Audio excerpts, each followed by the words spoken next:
Highways ఇది క్యాటిస్ SP channel ఇవ్వాలి, but క్యాటిస్ crime అవేర్నెస్లో ఇస్తున్నారు. ఎందుకంటే క్యాటిస్ మెయిన్ ఛానల్ ఇటువంటివి ఇస్తుంటే కొంతమంది డిస్టర్బ్ అవుతున్నారు, ఇంకొంతమంది వచ్చేసి ఇటువంటి చూసి రెండు మళ్ళీ చేస్తారమని అంటున్నారు. నేను మరలా చెప్తున్నాను, ఉన్న విషయాన్ని చెప్తున్నటువంటి నేను ఎంకరేజ్ చేస్తున్నట్టు ఉంటుందా, లేదా ఇది చేస్తే చస్తారా, లేదంటే ఇది చేస్తే జైలుకి వెళ్తారా అనేటువంటిది ఒకసారి మీరు ఆలోచించుకోండి. బట్ ఎవ్రీ టైం ప్రతి వీడియోలో నేను చెప్పేది ఒకటే, తప్పు చేస్తే దొరుకుతారు. ప్రేమ అంటే ఎక్కడ ఉన్న సంతోషం ఉండటం అంతే తప్ప చంపుకోవడం కదా చావటం కదా అని చెప్తున్నాను. ఇప్పుడు కూడా చూడండి, అతని పేరు ప్రవీణ్, ఆ అమ్మాయి పేరు రమ్య. ఇద్దరిది వేరువేరు ప్రాంతాలు. దాన్ని చదువుకుంటున్న పరిచయం, మరి వెళ్ళడం మొత్తానికి పరిచయం. ఇప్పుడు ఆ అమ్మాయి వచ్చేసి ఉండేదేమో మన సంగారెడ్డి జిల్లా బండ్లగూడ దగ్గర, ఆ పటాన్చెరు అవుట్స్కట్స్. రామచంద్రపురం పోలీసులకి కంప్లైంట్ వచ్చింది, వెళ్ళి చూశాం. రక్తం మడుగులో పడి ఉంది రమ్య, చనిపోయింది, మెడ మీద కోసింది. చావుబోతుల మధ్య ఉన్నాడు ప్రవీణ్ అనేవాడు. ఇమీడియట్గా ఆసుపత్రి బయటకు వెళ్ళారు, దారిలోనే చనిపోయాడు. దారిలో చనిపోయాడు, ఆసుపత్రికి వెళ్ళారు, చనిపోయాడు. సో ఇక్కడ అర్థం కాని విషయం ఏంటంటే, వారిద్దరూ కూడా ఒకరికొకరు చనిపోదని చెప్పి డిసైడ్ అయ్యి చనిపోయారా? దట్ మీన్స్ ఆత్మహత్య, లేదు ఆ అమ్మాయిని చంపి ఆ తర్వాత వీడు చనిపోయాడా తెలియాలి. హత్య, ఆత్మహత్య. విషయం ఏంటి, ఆ అమ్మాయికి పెళ్లి సంబంధాలు చూస్తున్నారు. ఇంకో విషయం ఏంటి, ఆ అమ్మాయి ఈ అబ్బాయి కొన్నాళ్ళుగా ప్రేమలో ఉన్నారట. ఇంకో విషయం ఏంటి, ఈ మధ్య గత కొద్దిగా మాట్లాడుకోవట్లేదట. మరి ఇంట్లో అమ్మ నేను ఎటు వెళ్ళారు ఏంటో అర్థం కాలేదు. దెన్ నా పిల్లోడు వచ్చాడు మార్నింగ్ ఇంటికి, మాట్లాడారు కాసేపు. ఇక ఆ తర్వాత లోపలికి వెళ్ళారు. ఇంకా ఆ తర్వాత ఇంకా ఏముంది, సౌండ్ లేదు.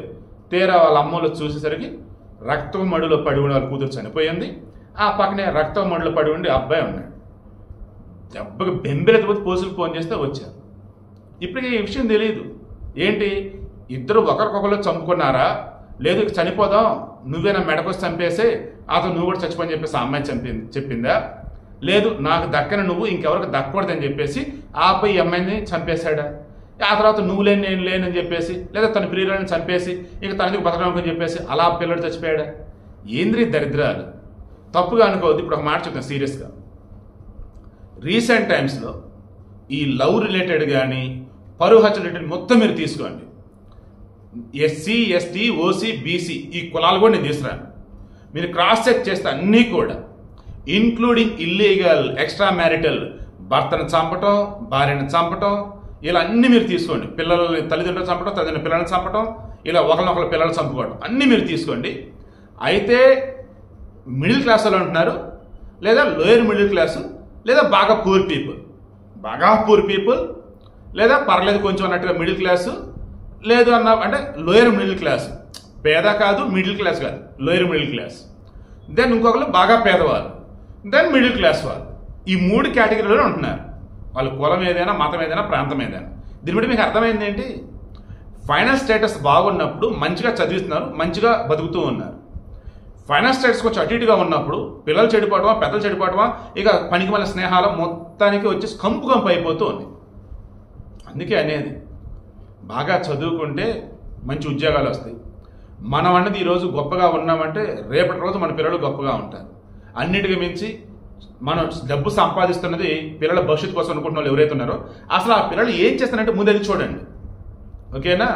సో ఇటువంటి వీడియోని క్రైమ్ అవేర్నెస్లో కాదులే, క్యాట్లెస్పై మెయిన్ ఛానల్లోనే ఇస్తాం. ఓకేనా? ఎందుకంటే ఖచ్చితంగా ఈరోజు చాలామంది తెలియాల్సిన నిజం ఇదే. బాగా డబ్బున్న వాళ్ళు హత్యలు లేవు, ఆత్మహత్యలు లేవు, ప్రశాంతంగా వాళ్ళు బతుకులు బతికేస్తున్నారు. ప్రేమించారా పెద్దలు చెప్తున్నారు, ఒప్పుకుంటే పెళ్ళి, ఒప్పుకోలేక ఎవరి దగ్గర వాదే. అది పద్ధతి. రిమైనింగ్ వాళ్ళు చంపటం, సావటం, ఇంక ఏదేదో దరిద్రాలు.